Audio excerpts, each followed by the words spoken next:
Everyone, आज हम लोग पढ़ने वाले हैं cell cycle and cell division के आगे का पार्ट। तो स्टार्ट करते हैं एम फेज से। अगर आप लोगों को क्विक रिवीजन सीरीज पसंद आ रही है तो प्लीज़ चैनल को फॉलो कर लीजिए और अपने दोस्तों को भी शेयर कर दीजिए। स्टार्ट करते हैं एम फेज।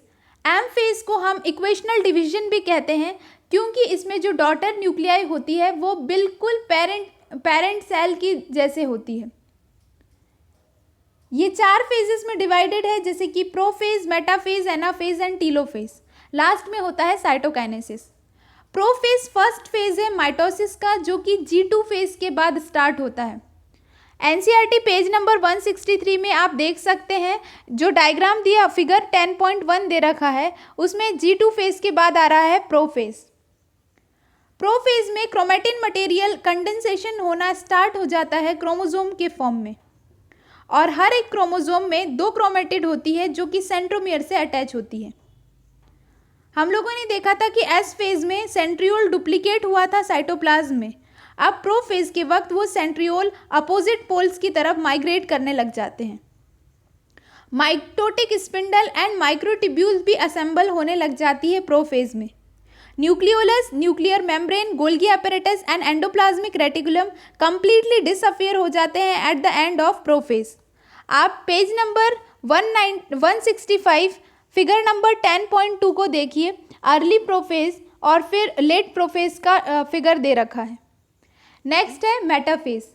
मेटाफेज में कंप्लीट डिसइंटीग्रेशन हो जाता है न्यूक्लियर मेम्ब्रेन का, क्योंकि अब न्यूक्लियर मेम्ब्रेन नहीं रही है तो जो क्रोमोसोम होता है वो साइटोप्लाज्म में स्प्रेड होने लग जाता है। यहाँ पर क्रोमोसोम सबसे ज़्यादा कंडेंस्ड फॉर्म में होता है, इसीलिए क्रोमोसोम की काउंटिंग और उसको अच्छे तरीके से हम यहाँ पर देख सकते हैं मेटाफेज में। मेटाफेजिक क्रोमोसोम बना होता है 2 क्रोमेटिड से, जो कि अटैच होते हैं सेंट्रोमियर के थ्रू। काइनेटोकोर जो सेंट्रोमियर के बाहर की तरफ देखने को मिलता है, ये डिस्क शेप्ड स्ट्रक्चर है जो अटैचमेंट साइट प्रोवाइड करता है स्पिंडल फाइबर को क्रोमोसोम से। मेटाफेज के वक्त क्रोमोसोम कंडेंस होने लग जाता है, साथ ही ये माइग्रेट होता है इक्वेटर की तरफ, और ये अलाइन हो जाते हैं इक्वेटर में, और जिसे हम कहते हैं equatorial plate. Figure number 10.2 page number 165 में आप देखिए, ट्रांजिशन टू मेटाफेज, मतलब ये इक्वेटर की तरफ मूव कर रहे हैं। बाद में ये सारे क्रोमोसोम इक्वेटर की तरफ मूव करके इक्वेटोरियल प्लेट बना चुके हैं, और वहाँ पर देखिए स्पिंडल फाइबर क्रोमोसोम से अटैच है at the site of kinetochore. अब हमें पढ़ना है एनाफेज। नेक्स्ट, एनाफेज को समझने से पहले सिचुएशन को देखिए।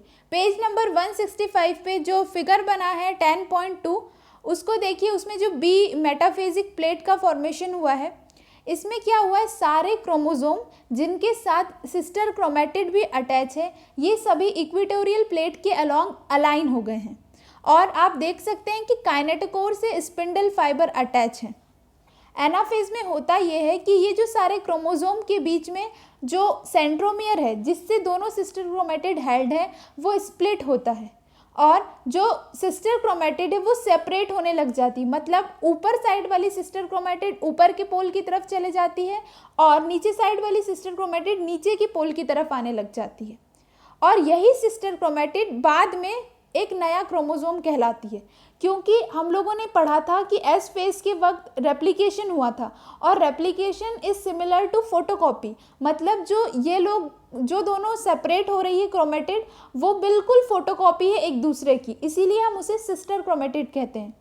पेज नंबर 166 में आप देख रहे होंगे कि किस तरह से सिस्टर क्रोमेटिड सेपरेट हो रही है, और जो सेंट्रोमियर वाला एंड है जो पोल की तरफ है, इसीलिए हम उसे लीडिंग एज कहेंगे, और जो आर्म है, आर्म इक्वेटोरियल प्लेट की तरफ है, और उसे हम कहेंगे ट्रेलिंग एंड। एनाफेज के एंड में क्रोमोसोम रीच कर लेते हैं अपोजिट पोल की तरफ। इसके बाद आता है टीलोफेज। टीलोफेज में डीकंडेंसिंग स्टार्ट हो जाती है क्रोमोसोम की, और वो क्रोमेटिन मटेरियल में वापस बिखरने लग जाता है। इसमें nucleolus, nuclear membrane, Golgi apparatus and endoplasmic reticulum reappear होने लग जाता है। हमने देखा था प्रो फेज में क्या हुआ था, डिसअपियर, और लास्ट फेज जो कि टीलो फेज है, उसमें सारे जो सेल ऑर्गेनल है वो रीअपियर होने लग गए।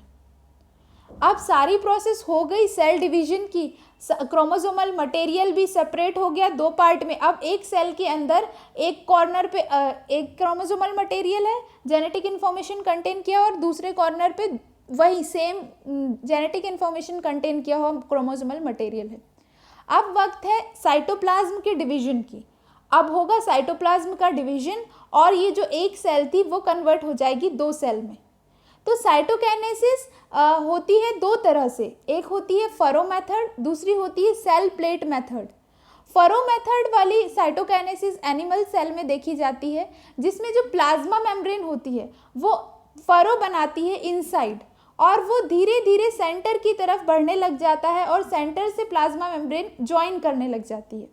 आप देखिए जो फिगर 10.2 में जो डी डायग्राम दे रखा है पेज नंबर 166 में, उसमें देख सकते हैं कि टीलोफेज दे रखा है, जिसमें टीलोफेज के वक्त कैसे कर्व का फॉर्मेशन हुआ है, और वही कर्व डीपन होने लगता है, और बीच में जाकर जब वो टच कर जाता है एक दूसरे से तो दो सेल सेपरेट हो जाती है।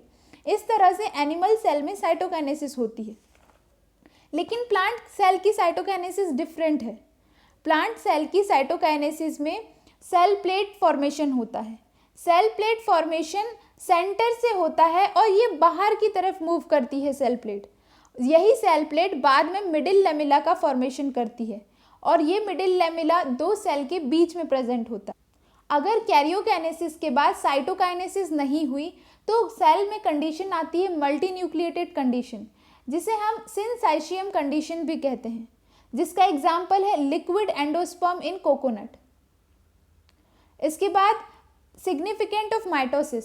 माइटोसिस इक्वेशनल डिवीजन है, ये डिप्लॉयड सेल में होती है।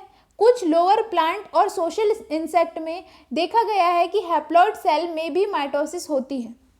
माइटोसिस सेल की ग्रोथ एंड सेल रिपेयर के लिए होती है मल्टीसेलुलर ऑर्गेनिज्म में। एनिमल में जो अपर लेयर होती है एपिडर्मिस की या फिर lining of gut and blood vessels, वो कंटिन्यूसली रिप्लेस्ड होते रहते हैं माइटोसिस प्रोसेस के थ्रू। प्लांट में मेरिस्टेमेटिक टिश्यू एपिकल हो या फिर लैटरल हो, वो रिस्पॉन्सिबल होती है प्लांट की ग्रोथ के लिए, और ये डिवाइड करती है by the process of mitosis. Apical meristem increase करती है length and lateral meristem increase करती है प्लांट की girth with the help of mitosis. तो यहाँ पर हम लोगों ने कंप्लीट किया माइटोसिस। नेक्स्ट पार्ट में हम देखेंगे मियोसिस के बारे में। Thank you very much.